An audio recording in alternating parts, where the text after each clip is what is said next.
Esses são os nossos avisos, e eu quero te convidar a abrir comigo a sua Bíblia em Marcos. Evangelho de Marcos, capítulo 1.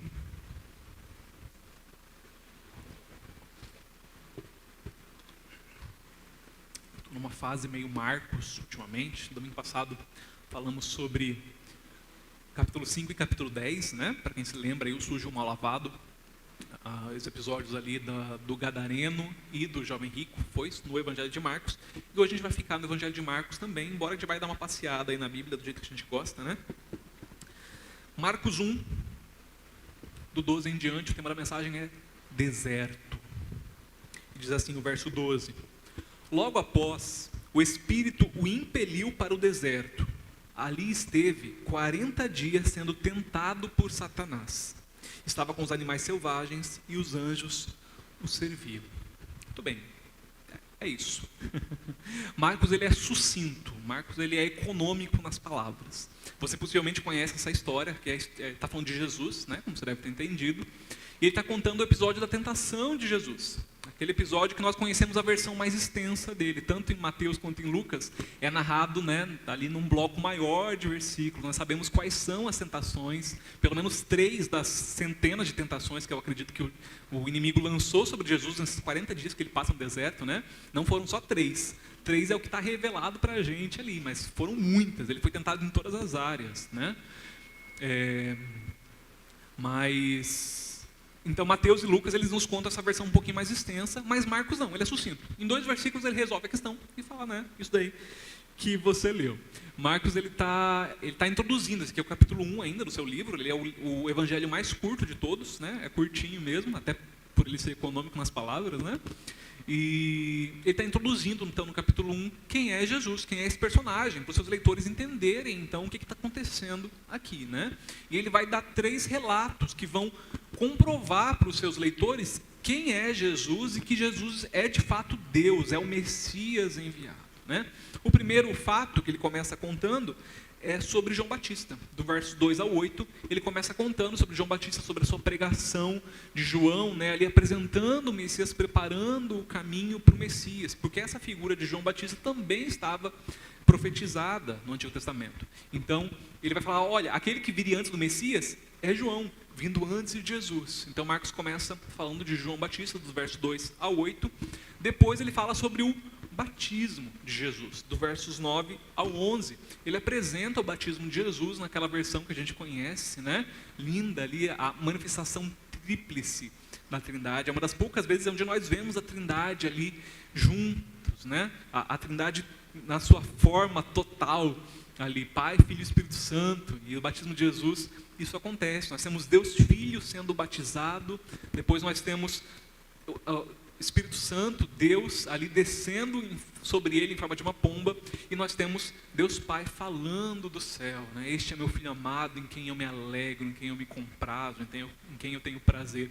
Então, os 3 juntos, Pai, Filho e Espírito Santo, estão ali revelados na palavra de Deus, no que Deus fala sobre Jesus. Há uma chancela ali, né? Deus está chancelando, está validando, dizendo, esse é meu Filho amado. Deus está falando para as pessoas ouvirem, né? Então, e Marcos registra isso, fala assim, olha, o próprio Deus falou, e Yahvé o chamou de filho na frente de todo mundo, e falou que tem prazer nele. Então, esse rapaz aí é um rapaz por quem você deve prestar atenção, você deve ouvir o que ele tem a dizer, né? Se Deus falar isso de alguém, você tem que parar e ouvir o que essa pessoa quer te dizer, né?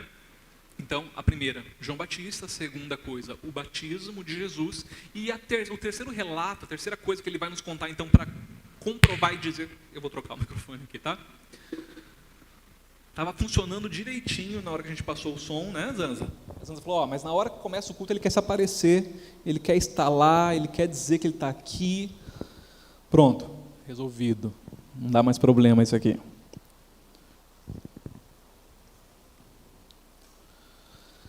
Aí, então, o terceiro relato de Marcos aqui sobre a divindade de Jesus é a tentação. É o momento do deserto ali que nós iniciamos lendo ele, né? Algumas coisas que me chamam a atenção no texto de Marcos sobre esse assunto aqui. A primeira coisa são as 2 primeiras palavras que ele usa, no verso 12. Logo após. Logo após. Logo após o quê? O batismo. Ele acabou de contar o batismo, né? E logo após o Espírito o impeliu para o deserto. Ele quer dar esse senso de urgência mesmo. Foi em seguida. Foi saindo da água, foi imediatamente, não teve um respiro, não teve uma pausa, não teve um descanso, não teve um intervalo. Foi logo após. Até porque Jesus já estava numa região desértica, lembra? João Batista prega no deserto. Né? Ele prega lá no meio do nada. João Batista é a voz que clama no deserto. Então, Jesus já estava numa região desértica. É claro que nós tínhamos ali o rio, né? O Jordão, onde Jesus é batizado, mas então ele já estava ali por perto, para eles pegar ali uma rota, né, saindo dali, sendo guiado, levado pelo Espírito Santo até lá, era muito fácil. Então, logo após, imediatamente após o batismo, né?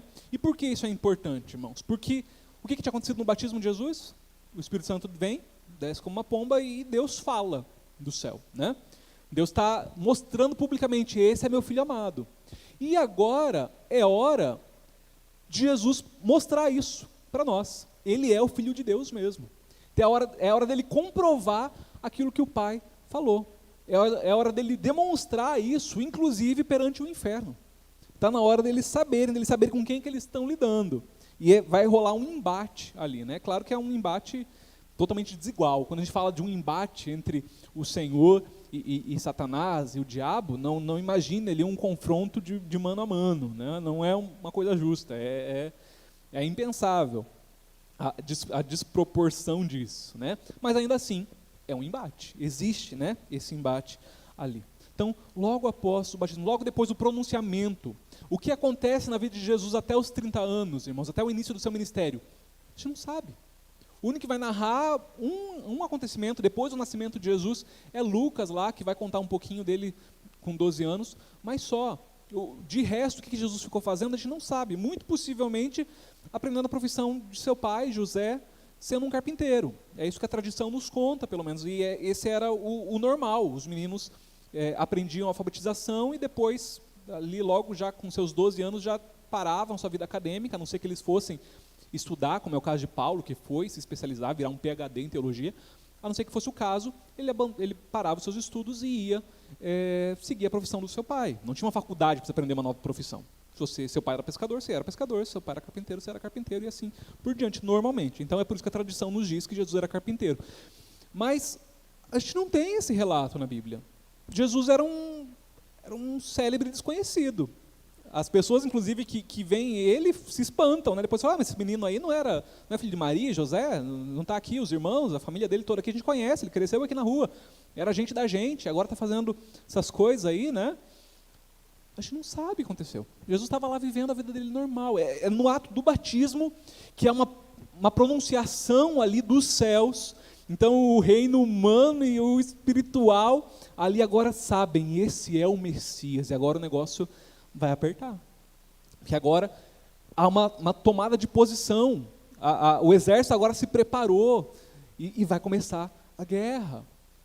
E eu disse isso recentemente aqui e volto a dizer, se você não quer ter problema na sua vida, se você não quer ter perseguição na sua vida, se você não quer que o inimigo se levante furioso com você, é só você não fazer nada. É muito fácil. É só seguir fazendo o jogo do diabo. O diabo não é bobo, irmãos. Ele não vai mexer se você estiver quieto.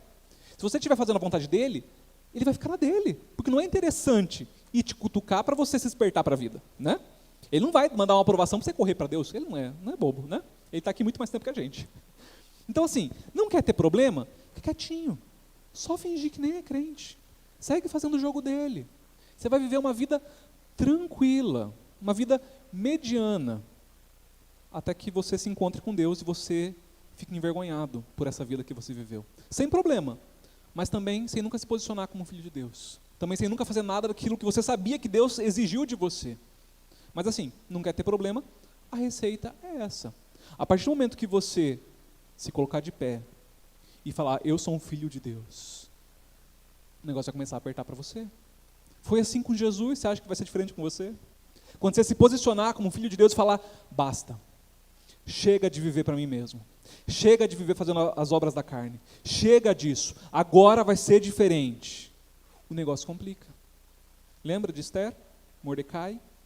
Enquanto ela estava fazendo o jogo ali de fingir ser do Império Persa, deixando de ser Radassa e sendo Ester, estava tudo bem. A partir do momento que eles falam, não vai ser assim, o negócio pega, a perseguição começa. No final o Senhor dá a vitória, mas a perseguição vem. Enquanto estiver quietinho na sua, nada vai acontecer. Foi o Senhor falar, esse é meu filho, que o diabo se levantou, que houve esse levante ali, né? E quem sabe isso acontece na sua vida também. Eu acho que eu nunca contei isso aqui. Eu me batizei em 2004. Foi. Fazer conta. E eu passei a frequentar a igreja em novembro de 2003. Não, desculpa, eu me batizei em 2005. Passei a frequentar a igreja em novembro de 2004, com 13 anos. E me converti, né? E falei, é isso que eu quero para a minha vida, vamos lá. Comecei a classe de preparação de batismo no começo de 2005. Em maio de 2005, eu me batizei. Irmãos, eu estava voando. Primeiro amor, queimando no coração, servindo, fazendo tudo que eu podia, estando em tudo que é culto. Culto da MCM, eu estava lá e não importa, eu queria estar lá, né? Estava com tudo. E eu me batizei com esse desejo sincero no coração. Eu falei, não, agora vai. Se antes já estava assim, imagina. Mas quando eu me batizei em maio de 2005, me bateu uma angústia, não foi arrependimento, eu não me arrependi em nenhum momento de ter me batizado, mas o peso da responsabilidade bateu. As pessoas começaram a chegar para mim e falar assim, não, agora você é batizado, agora é assim, agora é assim. E aquilo me bateu um peso opressivo, que eu já não tinha mais vontade de ir para a igreja. Assim que eu me batizei num culto de aniversário da Vila Antunes, e no domingo seguinte eu já não queria mais ir, porque aquilo me bateu de um jeito, e foram 2 semanas onde eu não sabia o que tinha acontecido. Eu queria ter me batizado, eu estava feliz por ter tomado essa decisão, mas ao mesmo tempo eu já não tinha mais desejo de estar lá, aquilo já não queimava no meu coração mais. Um dia eu posso contar o que mudou isso, né? Mas, então, eu sei, é assim. E talvez essa seja a sua trajetória também. Quem sabe há pouco tempo você estava voando, você estava com tudo, e o amor queimando no coração, mas veio, parece que acabou a energia, parece que acabou o gás, uma opressão, um peso no seu coração e você não conseguiu mais. Eu sei o que é isso, eu já passei por isso. E o Senhor passa por esse momento aqui, não de desânimo, mas de uma opressão mesmo. E no caso dele, mais do que isso e muito mais intensa do que eu e você podemos passar. Logo após o batismo, logo após o pronunciamento de quem ele é filho, o que ele fará, um levante o leva para o deserto. Que quem sabe seja o lugar onde você está. Deserto é esse lugar de não tem vida, tudo é estéril, não tem um refresco, não tem uma sombra, tudo é sofrido, tudo é perigoso. Quem sabe espiritualmente você se vê assim, sem grande esperança. O lugar é esse lugar onde nada nasce. As coisas só morrem no deserto. As coisas não vivem. Uma planta não vive no deserto porque o clima não é favorável, porque o solo não é favorável. E quem sabe você está nesse lugar de esterilidade espiritual, no deserto. Aqui há um paralelo bem legal entre Jesus e o povo hebreu. Não sei se você já parou para pensar nisso. O povo hebreu, quando eles saem do Egito, né, o Senhor vai começar uma aliança com eles, vai começar um novo povo. Através deles, eles passam por um tipo de batismo ali. Né? Eles atravessam o Mar Vermelho, eles passam pelas águas. E depois das águas, para onde que eles vão? Para o deserto. 40 anos no deserto. Ah, pastor, está viajando, nada a ver com batismo. Mas não sei o que eu estou falando, é 1 Coríntios 10, versículos 1 e 2, Paulo vai falar o seguinte: porque não quero, irmãos, que vocês ignorem o fato de que todos os nossos antepassados, ou seja, os hebreus, estiveram sob a nuvem e todos passaram pelo mar. Em Moisés, todos eles foram batizados na nuvem e no mar. Paulo está falando, olha, o povo passou por um batismo, uma iniciação ali, todo mundo passou junto. Foi eles falando, não, chega de Egito, chega de escravidão, agora a gente vai viver uma nova vida, vamos viver uma nova aliança, vamos para uma nova terra, vamos marchar e vamos ser felizes. Chega, basta. E eles passam pelo batismo, e depois do batismo, terra prometida?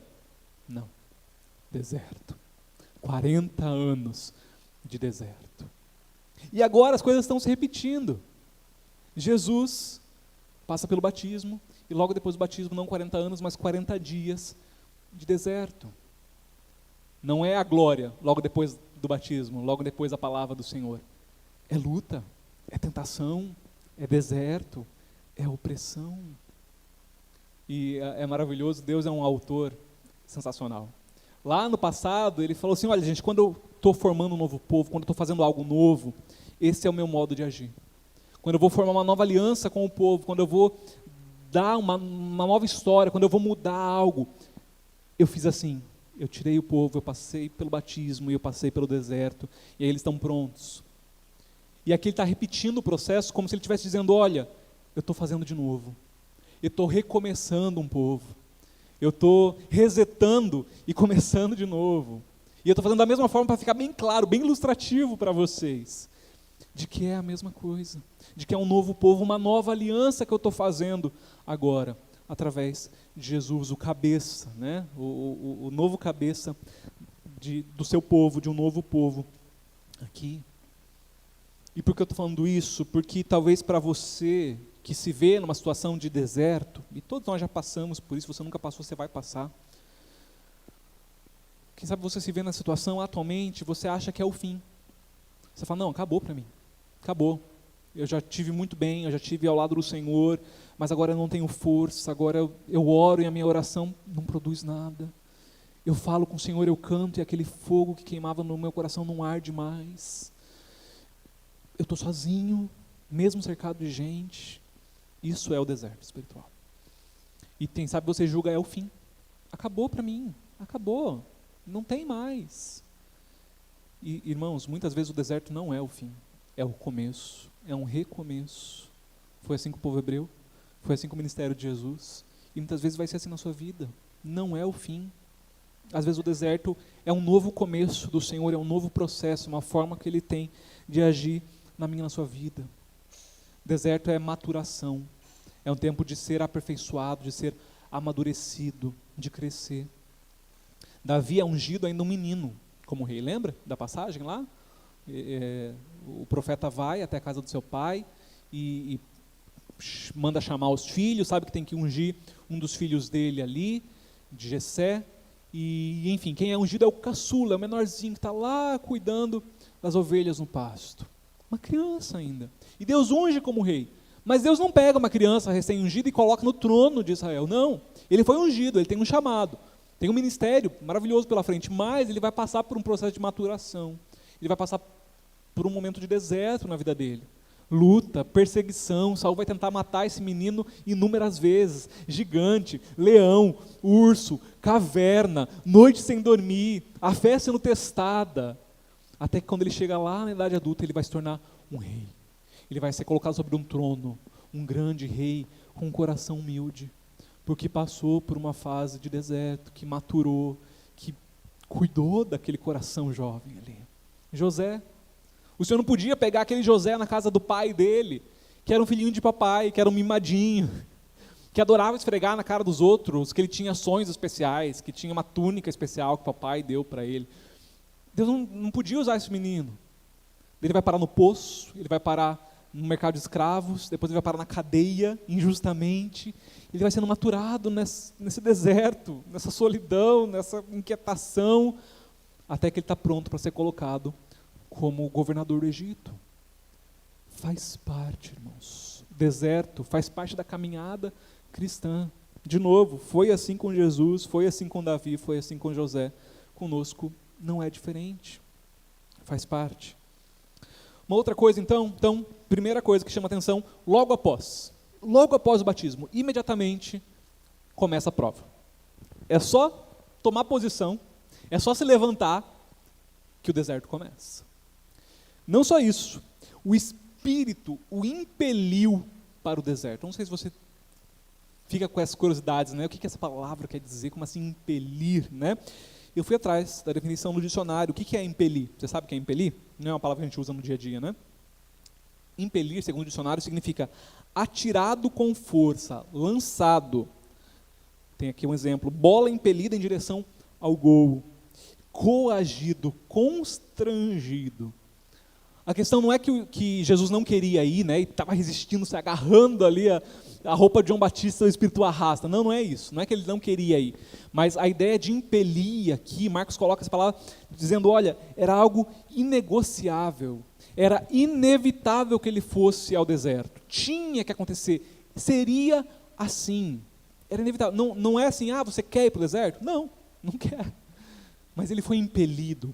O Espírito o leva até lá. Era necessário, inevitável, tinha que ser assim. E você pode se perguntar, mas por que tinha que ser assim? Falando sério, por que Deus tem que ser testado? Por que isso tem que acontecer? Qual a lógica disso? Do diabo tentar fazer Deus pecar. Por quê? Não faz muito sentido, né? Quando a gente para pensar teologicamente até sobre isso, né? Mas faz muito sentido. Jesus, ele vence o teste no qual Adão fracassou. A grande questão é essa. O homem tinha falhado. O homem tinha uma missão: cuidar do jardim, cuidar da criação do Senhor. Era um mordomo, era o cuidador. O Senhor o estabelece dessa forma, o cria para ser assim e assim o é. E lhe dá um teste, dizendo, olha, pode comer livremente da árvore do jardim aí, mas tem uma que você não pode comer, a árvore do conhecimento do bem e do mal. No dia que você comer, vocês vão morrer. Existe então ali uma proibição e existe um castigo, uma promessa de um castigo por causa disso. Havia um teste ali, existia uma tentação, a tentação foi lançada. E ele falha, e nós sabemos disso, e tudo que acontece depois em consequência disso. Agora, quando o Senhor vai recomeçar uma nova aliança, um novo povo, ele vem com um segundo Adão. E Jesus é chamado assim, o segundo Adão, ou o último Adão em algumas outras versões. Jesus é um recomeço disso também. E naquilo que o primeiro Adão falhou, o segundo Adão não pode falhar. 1 Coríntios, de novo, agora capítulo 15, 45, diz assim, assim está escrito, o primeiro homem, Adão, tornou-se um ser vivente. O último Adão, Jesus, espírito vivificante. Não foi o espiritual que veio antes, mas o natural. Depois dele, o espiritual. O primeiro homem era do pó da terra, o segundo homem, do céu. Os que são da terra são semelhantes ao homem terreno, os que são do céu, ao homem celestial. Assim como tivemos a imagem do homem terreno, teremos também a imagem do homem celestial. Adão foi tentado, então, o primeiro Adão é tentado por Satanás na forma da serpente e não resiste. Era o mesmo tentador, era o mesmo diabo, o mesmo inimigo que estava ali o tentando. O primeiro falhou. E Adão era o representante da raça humana. Você já se perguntou por que o Senhor só entra na jogada depois que Adão come o fruto? Nós sabemos, né? A primeira a comer foi Eva.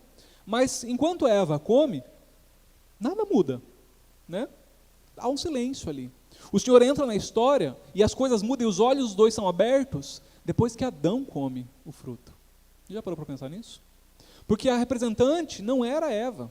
O negócio era com Adão. Adão era o representante da raça humana. Adão era o representante federal, como a teologia chama isso. O negócio de Deus era com Adão, tanto que quando Deus fala não coma, ele está falando com Adão. Era com ele o negócio. E quando ele cai, todos nós caímos juntos. Quando ele falha, todos nós falhamos juntos com ele. Ele falhou. O diabo lança sobre eles uma tentação, e a tentação não era o fruto. A tentação era ser igual a Deus. Foi por isso que os olhos deles despertaram para a fruta. Né? Ele pergunta, a serpente pergunta para a mulher, né, olha, Deus falou que vocês não podem comer de nenhuma fruta do jardim, já exagerando, né? E ela fala, e ela exagera também, ela fala, não, a gente pode comer de qualquer fruta, mas essa aqui a gente não pode nem tocar, a gente não pode nem chegar perto, né? Deus tinha falado para não comer, mas ela dá essa exagerada ali também, né? E aí a serpente vai falar para ela, não, vocês não vão morrer não, imagina. Deus não quer que vocês sejam como Ele, porque no dia que vocês comerem, seus olhos vão ser abertos e vocês vão ser como Deus. E aí isso encanta eles e fala, não, ser como Deus eu quero também, poxa, se o negócio é esse, vou comer dessa fruta, né? Vamos ser igual a Deus, por que não? É isso, essa tentação, no final das contas, não é a simples fruta, é o que essa fruta oferece, o ser igual a Deus. Ela come, oferece ao seu marido, que come também. Adão falha. Adão não passa no teste. No desejo de ser como Deus, ele falhou. ele desobedeceu ao Senhor. E como nós fomos replicados à sua imagem, nós herdamos também a herança do pecado e as consequências do pecado. Porque Deus tinha dito, no dia que vocês comerem, vocês vão morrer. Talvez você possa ter se perguntado, mas vem cá, eles comeram e não morreram.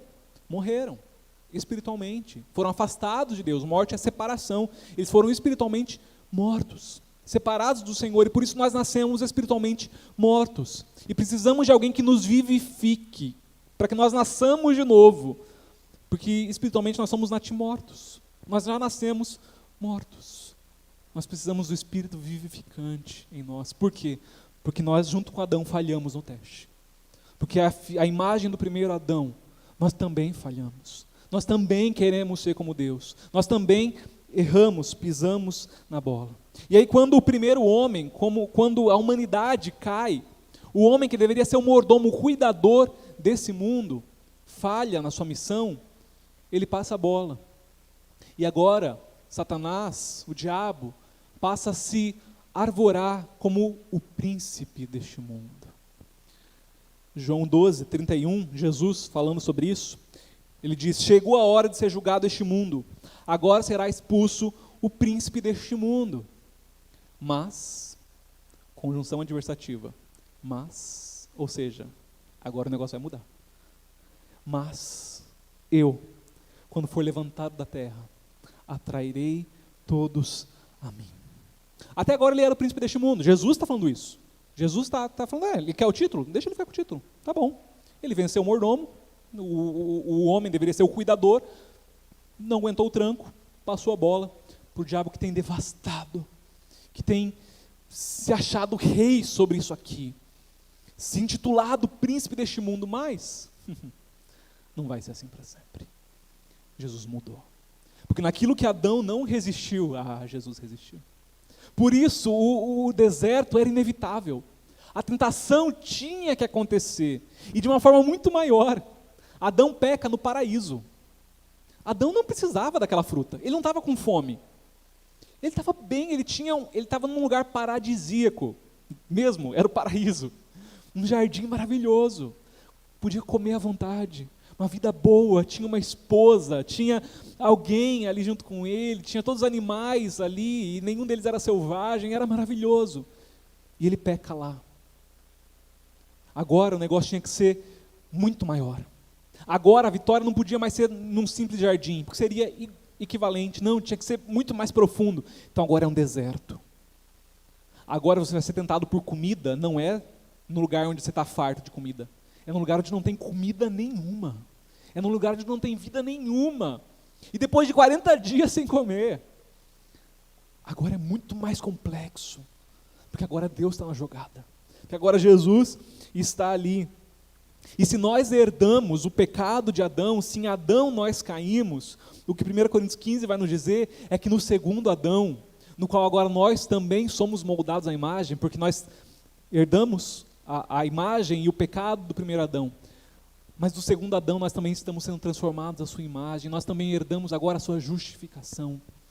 A minha salvação reside no fato de que ele não caiu na tentação. A minha salvação está segura, porque ela não está baseada nas minhas obras. Ela está baseada nas obras do Cordeiro de Deus, que tira o pecado do mundo. A minha salvação está segura no fato de que ele não pecou. Se Jesus tivesse pecado, irmãos, qualquer pecadinho, né? Porque a gente sabe que não existe pecadinho e pecadão, quem transgride um ponto da lei, transgride ela toda. Se Jesus tivesse tropeçado num único ponto, o seu sacrifício não teria valido. Porque ele teria morrido na cruz, mas teria morrido como alguém pecador.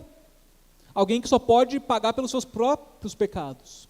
Mas porque ele era santo, imaculado, sem ruga, sem defeito, sem mancha alguma de caráter, sem nada para tornar o seu caráter duvidoso, ele morre. E agora ele morre como justificador, como remidor, como salvador de todos aqueles que vêm, de todos aqueles que agora vão ser moldados à imagem do segundo Adão. Porque se o pecado nos arrastou junto com o primeiro, a graça nos alcançou junto com o segundo.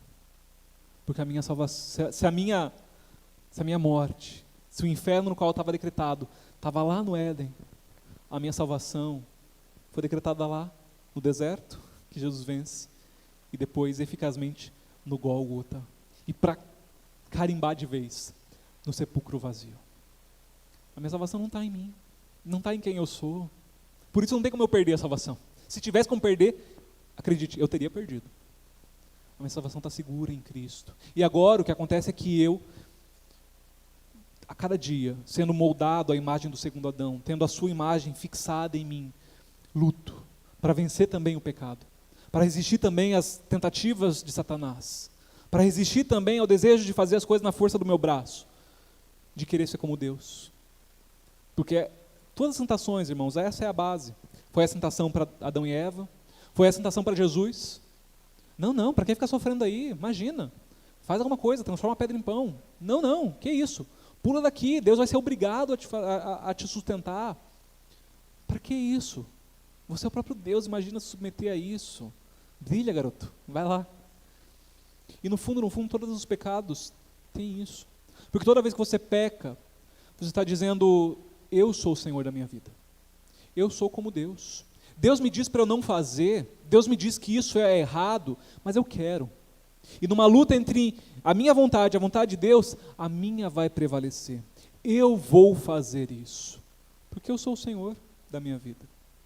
Embora você nunca tenha coragem de dizer isso, no fundo, todo pecado, toda mentira, toda prática ilícita, você está dizendo isso em ações. E Yahvé não é Senhor da minha vida, porque se Ele fosse, eu obedeceria. Porque quando Ele é Senhor, eu obedeço o Senhor. Mas eu sou o Senhor da minha vida. Eu sou o rei sobre o trono das minhas decisões. Todas as tentações, irmãos, desde o Éden até hoje, a raiz delas é o desejo de ser Deus, de ser Senhor do meu próprio destino. E que pena, mas que bom, Jesus não cai nessa. Jesus resiste a isso. E por isso, porque Ele resistiu bravamente e passou por todas as tentações, irmãos, todas, Ele entende também o que você passa. Hebreus é maravilhoso. Hebreus 2, falando sobre Jesus, o nosso sumo sacerdote. Ele diz o seguinte, versículo 17. Por essa razão, era necessário, o impeliu lá, né? Era necessário que ele se tornasse semelhante a seus irmãos em todos os aspectos, para se tornar sumo sacerdote misericordioso e fiel com relação a Deus e fazer propiciação pelos pecados do povo. Porque tendo em vista o que ele mesmo sofreu quando tentado, ele é capaz de socorrer aqueles que também estão sendo tentados. Hebreus 4,15, pois não temos um sumo sacerdote que não possa compadecer-se das nossas fraquezas, mas sim alguém que, como nós, passou por todo tipo de tentação, porém sem pecado. Você tem alguém que intercede diretamente a Deus por você, como sumo sacerdote. Alguém que sabe o que é isso, irmãos. Alguém que sofreu todas as investidas de Satanás. Alguém que sofreu todas as pressões desse mundo aqui. Alguém que passou por tudo isso. Ele sabe o que você passa. E não é maravilhoso isso? Servir a um Deus que tem empatia por você. Um Deus que sabe exatamente o que é a sua dor. Todas as tentações, todas as dores desse mundo Ele provou. É alguém perto. Por isso é Emanuel, o Deus conosco, o Deus junto, o Deus que viveu uma vida como nós vivemos, com todas as suas agruras, com todas as suas vitórias, com as suas tristezas e alegrias, passou por isso. Sabe o que você passa, sabe o que você luta. Passou no deserto. Esse lugar onde não tem alívio, onde o dia é terrivelmente quente, você acha que a noite vai ser uma bênção, mas é terrivelmente fria, não tem comida, é perigoso, animais selvagens moram por ali e animais que estão morrendo de fome. Não é como encontrar uma onça no meio do mato que está bem alimentada, né? É encontrar um bicho feroz que está morrendo de fome, porque ele não tem outros bichos ali para ele comer. E a comida pode ser você agora. Inclusive Marcos vai citar aqui os animais selvagens. Estavam lá junto com Jesus. Isso lembra alguém? Algum personagem bíblico que estava junto de animais selvagens, ferozes e não fizeram nada para ele? Daniel. Aquele profeta que fala tanto sobre o Messias. Um tipo, uma sombra de Jesus.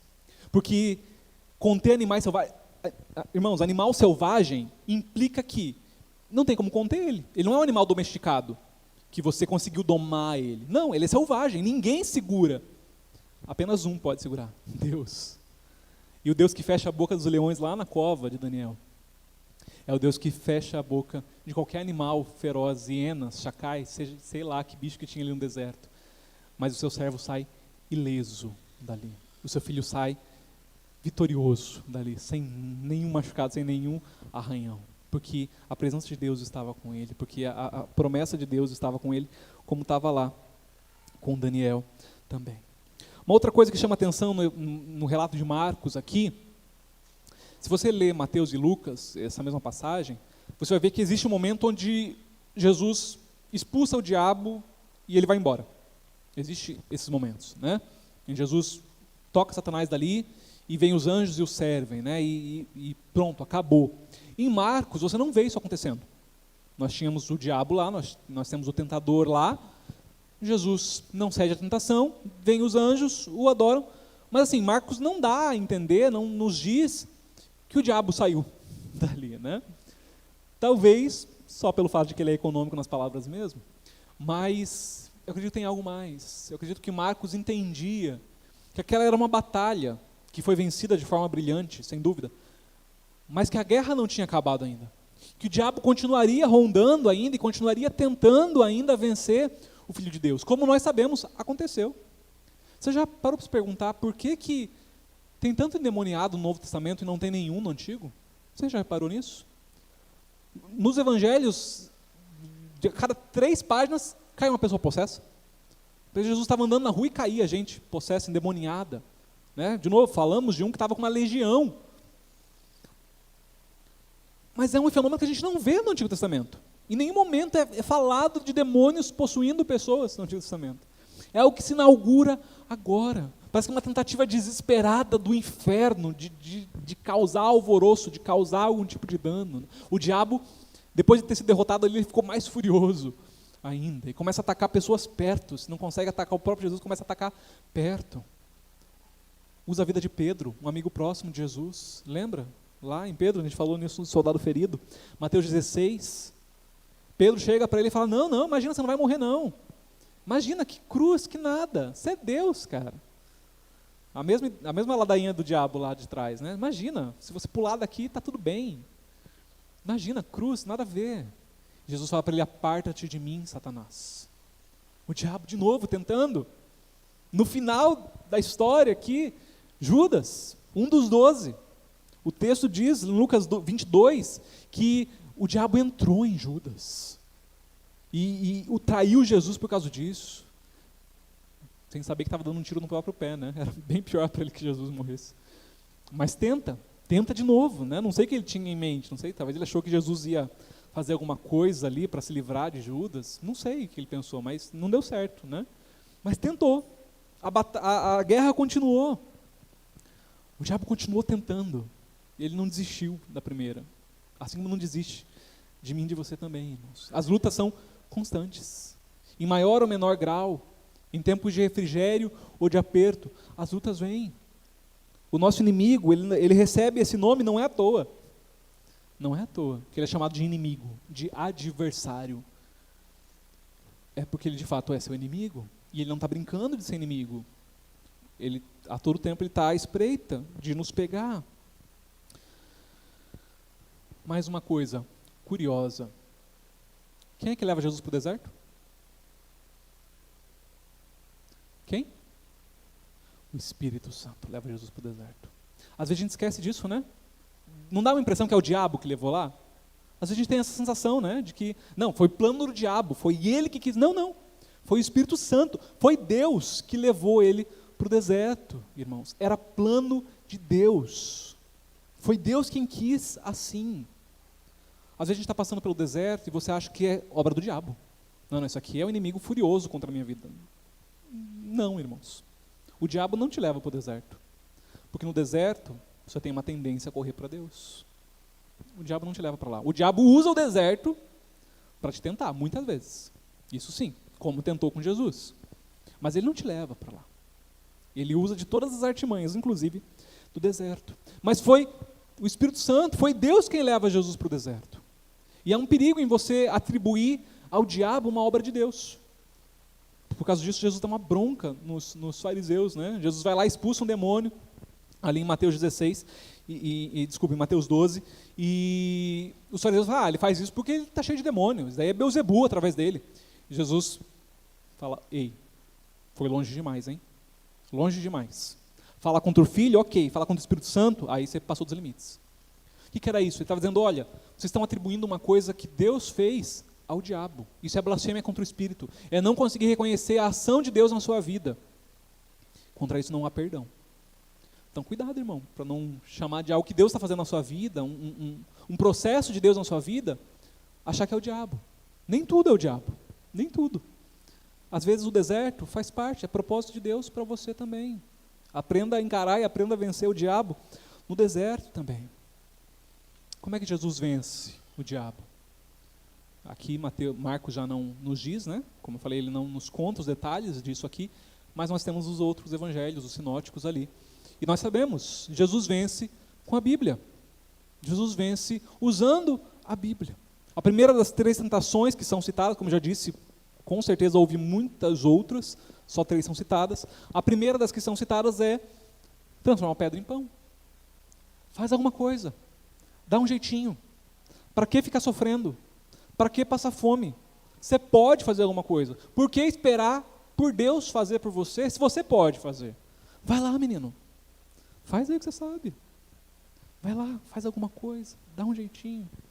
É a primeira tentação. Transforma a pedra em pão. E Jesus resiste a ele. E como ele resiste? Com a Bíblia.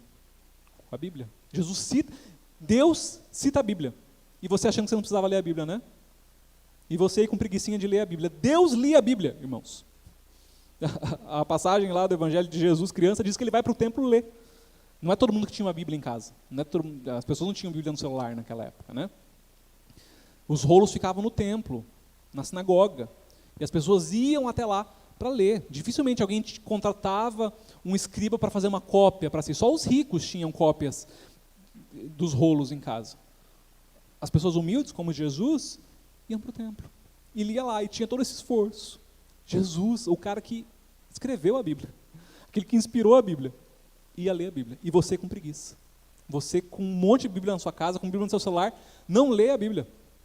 E como a gente quer vencer o diabo, irmãos? Jesus, que podia dar um estalo a Latanos ali e pulverizar o diabo, usa a Bíblia. E você acha que você vai vencer com o quê? Se não sabe 5 versículos de cor. Não sabe um Salmo 23 inteiro. Vai vencer como? Jesus cita Deuteronômio 8. Ele cita o versículo 3, mas eu vou ler a partir do 1. Diz assim, Deuteronômio 8. Cuidareis de cumprir todos os mandamentos que hoje vos ordeno, para que vivais, e vos multipliqueis, e entreis, e possuais a terra que o Senhor prometeu sob juramento a vossos pais. Recordar-te-ás de todo o caminho pelo qual o Senhor teu Deus te guiou no deserto. Esses 40 anos, para te humilhar, para te provar, para saber o que estava no teu coração, se guardarias ou não os seus mandamentos. Ele te humilhou, e te deixou ter fome, e te sustentou com maná que tu não conhecias, nem teus pais o conheciam, para te dar a entender que nem só de pão viverá o homem, mas de tudo que procede da boca do Senhor viverá o homem. Esse é o texto que Jesus cita. Né? Quando o diabo fala, transforma a pedra em pão, Jesus vai falar, não, nem só de pão viverá o homem, mas de toda a palavra que procede da boca do Senhor. Deuteronômio 8:3. Ele só não cita, né, qual é a passagem, mas é Deuteronômio 8:3. Jesus cita a Bíblia. E eu acho maravilhoso ele citar essa passagem, que você deve ter percebido, fala do deserto. É Deus falando para o povo. Deuteronômio significa a repetição da lei. Deutero, né, o segundo, a repetição, e nomos é lei. Então, Deuteronômio é recapitulação da lei. Tá? Gênesis, Êxodo, Levítico, Números, tem as leis. Deuteronômio, o último capítulo do Pentateuco, o último livro do Pentateuco, Moisés está recapitulando aquela passagem. Ele está pegando, selecionando as passagens mais importantes e relembrando o povo. Isso é o livro de Deuteronômio, tá bom? A repetição da lei. Então ele selecionou aqui e está relembrando o povo. Gente, lembra quando vocês estavam no deserto? Lembra que Deus fez assim, Deus fez assado, Deus cuidou de vocês, Deus supriu vocês. E ele vai contar para a gente o propósito do deserto. Por que que Deus tinha que carregar o povo 40 anos no deserto? Se você pegar o mapa da trajetória, da saída do Egito até entrar em Canaã, gente, eles fariam isso em semanas. Se eles fossem em linha reta, se eles atravessassem ali com um propósito definido, eles chegavam em questão de dias lá. Não era uma caminhada tão louca assim. Por que 40 anos? Por que eles levam 40 anos para fazer uma travessia que demoraria dias? E a resposta está em Deuteronômio. Por que que Deus faz com que eles caminhem pelo deserto? Para humilhar, para provar e para saber o que estava no coração. E muitas vezes, é o mesmo motivo pelo qual nós passamos pelo deserto? Muitas vezes nós passamos por isso. E eu sei, é chocante, né? Deus humilhar o seu filho, parece muito errado, principalmente para uma geração de crente que canta sabor de mel, né? Fala, não, imagina, eu sou cabeça, não sou cauda. Né? O Senhor me quer numa posição elevada, imagina, que isso? Não. E o Senhor está dizendo, não, muitas vezes eu vou humilhar. É preciso ser humilhado no deserto. Sabe por quê? Porque deserto e humilhação é o melhor remédio que tem, irmãos, contra uma lepra chamada orgulho, chamada soberba. É ótimo, é eficaz, resolve, que é uma beleza. Ser humilhado, ter o nosso ego ferido, é preciso. Tiago 4,6 vai falar que Deus dá graças aos humildes, mas resiste ou abate aos soberbos. Se tem uma coisa que Deus não tolera, é orgulho, é soberba.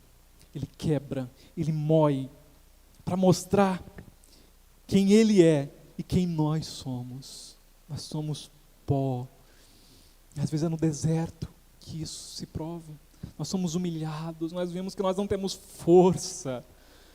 Nós não conseguimos sozinhos.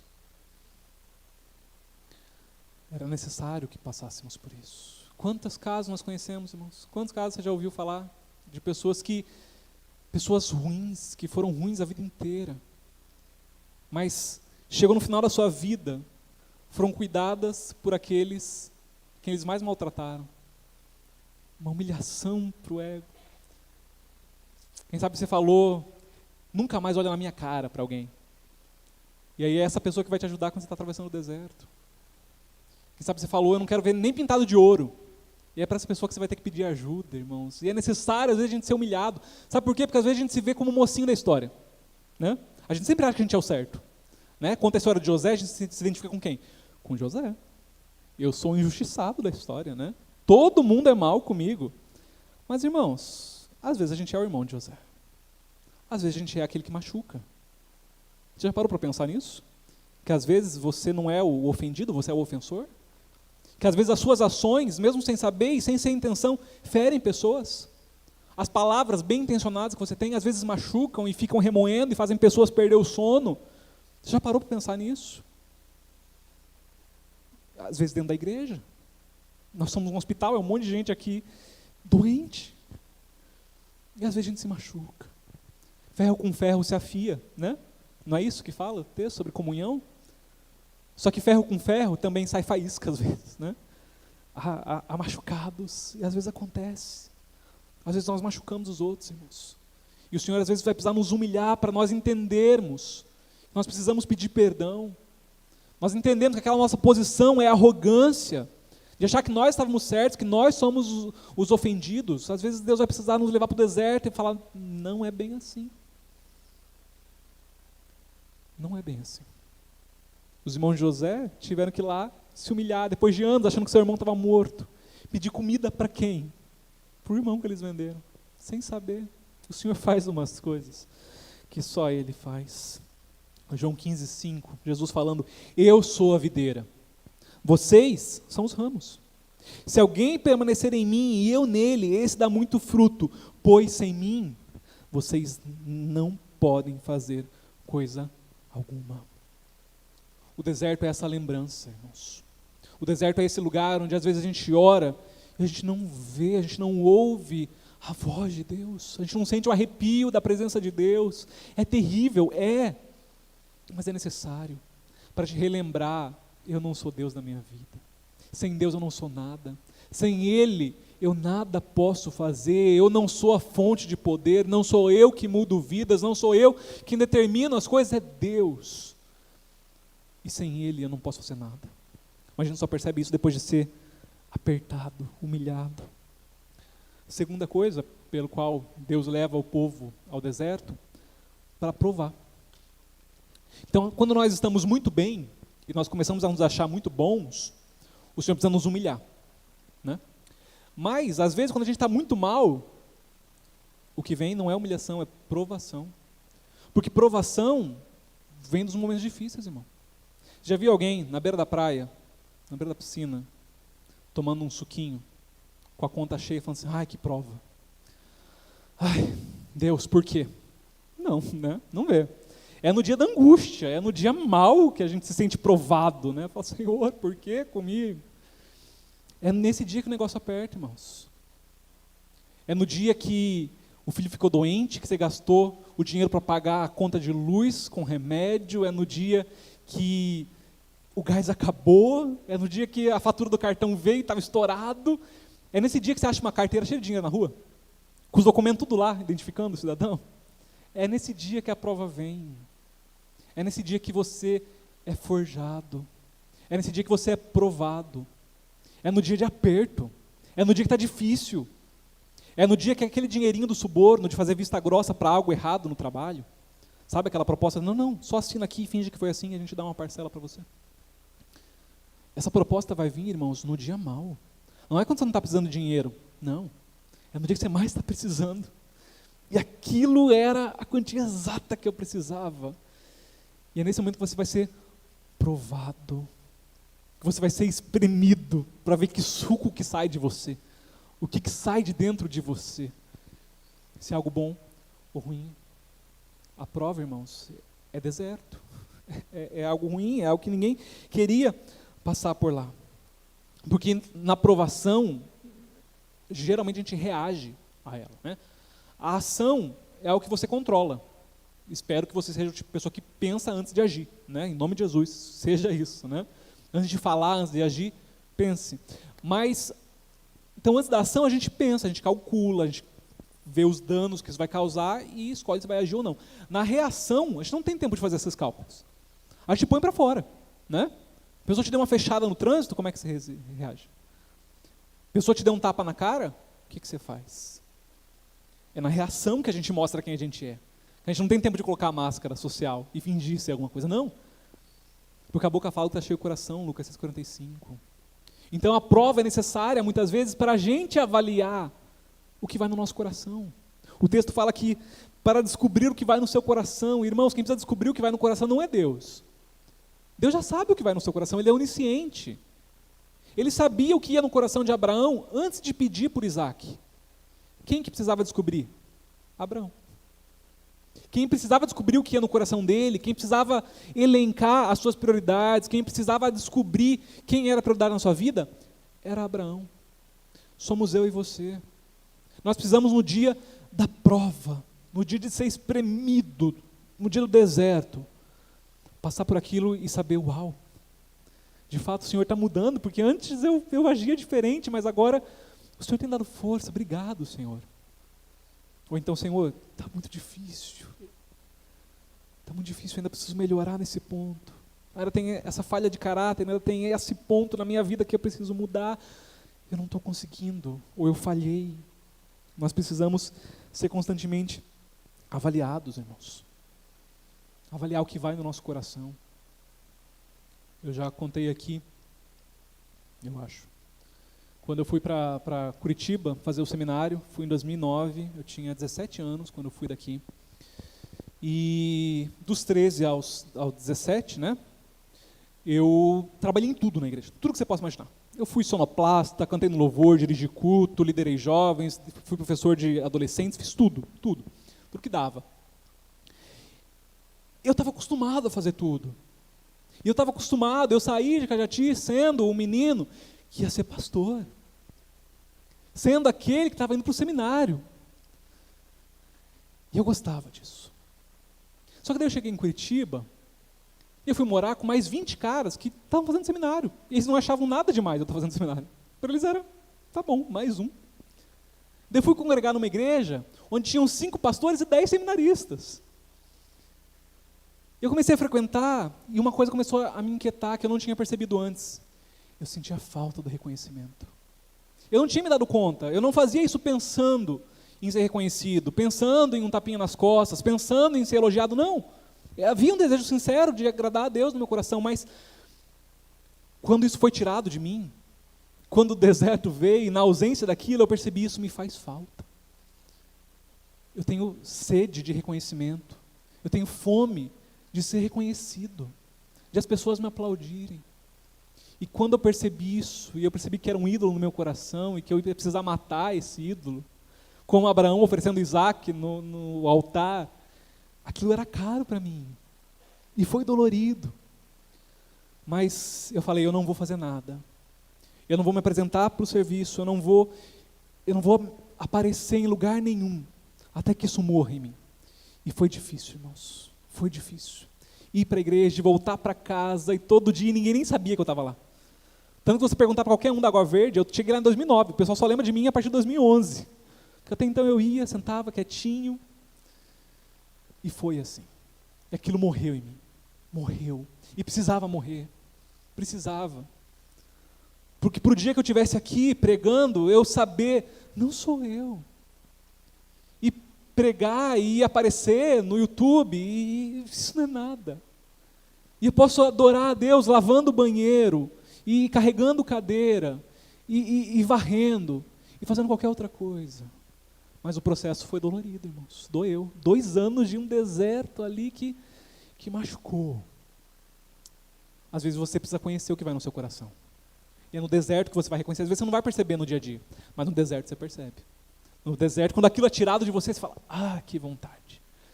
É o momento de Deus começar uma obra na sua vida, irmãos.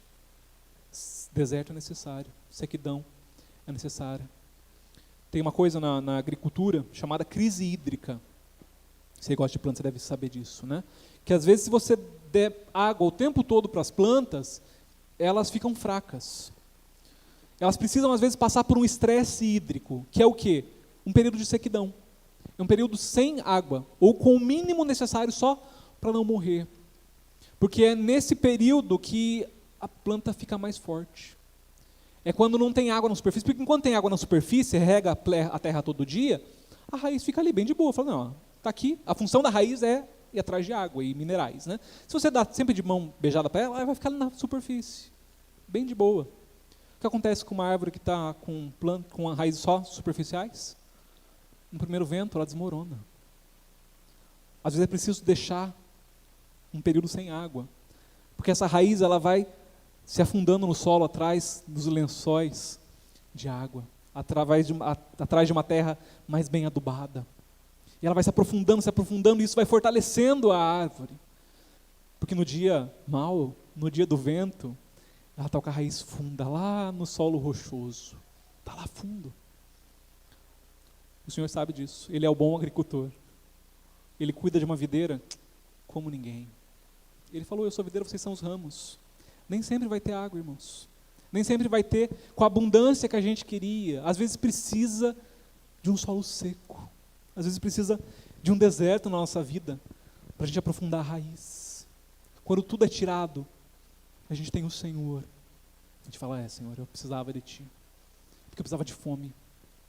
Porque hoje a gente não tem ausência do pão, irmãos. O pão nos foi dado. Está aqui.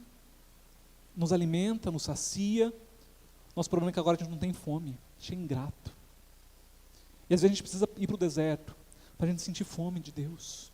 Porque a gente se habitua com o sobrenatural e a gente não dá o devido valor. Às vezes é preciso um momento de silêncio. Às vezes é preciso passar pelo estresse hídrico, da falta de chuva, e ver as rachaduras se formando no solo do nosso coração e falar, Senhor, rega de novo. Molha de novo, Senhor. Molha a terra seca. Traz vida para o deserto. Eu já aprendi a lição, Senhor. Pode molhar que agora vai dar bom. Agora, a coisa vai. Muitas vezes no deserto o diabo vai oferecer miragens para você. Quem sabe você está passando pelo deserto há tempos. Mais do que 40 dias, meses, anos. E o diabo lança miragens, promessas falsas. Miragens são isso, são ilusões. No meio do deserto é muito comum miragens, né? A pessoa já está zonza, falta de água e o calor ali na moleira batendo, e ela vê a distorção de longe, ela fala, é um oásis ali no meio. Há uma plantação, há um rio ali correndo, mas não é só distorção do calor mesmo. O diabo muitas vezes lança miragens para você, promessas falsas, infundadas, promessas de escape. Irmãos, resista. Não tente fazer as coisas do seu jeito, não queira transformar pedras em pães, com a força do seu braço, fazer do seu jeito. Normalmente as miragens não acabam bem. Você gasta todas as suas forças para chegar lá, e no fim não era nada, cuidado. O Senhor nunca vai te dar uma miragem. O Senhor nos dá oásis. Mesmo no deserto mais escaldante, no dia mais quente, na noite mais fria, com os perigos selvagens, o Senhor nos dá momentos de refrigério, de alívio, de nos saciar, de nos reabastecermos e voltarmos mais fortes. O Senhor é esse que nos supre do pão da vida. Ele já enviou Jesus. O maná era símbolo de Jesus. Jesus é o verdadeiro pão que desceu dos céus e nos sacia. E nos sacia. No deserto da vida, às vezes a tentação é falar, eu acho que o Senhor esqueceu de mim. Eu acho que não tem mais jeito para mim. Calma, irmãos. Às vezes é o começo. O Senhor não esqueceu. Ele te ama. E tudo isso é por amor. É por amor. É para te capacitar. É para te forjar. É para te melhorar, te aperfeiçoar e te transformar à imagem de Jesus. O Senhor amou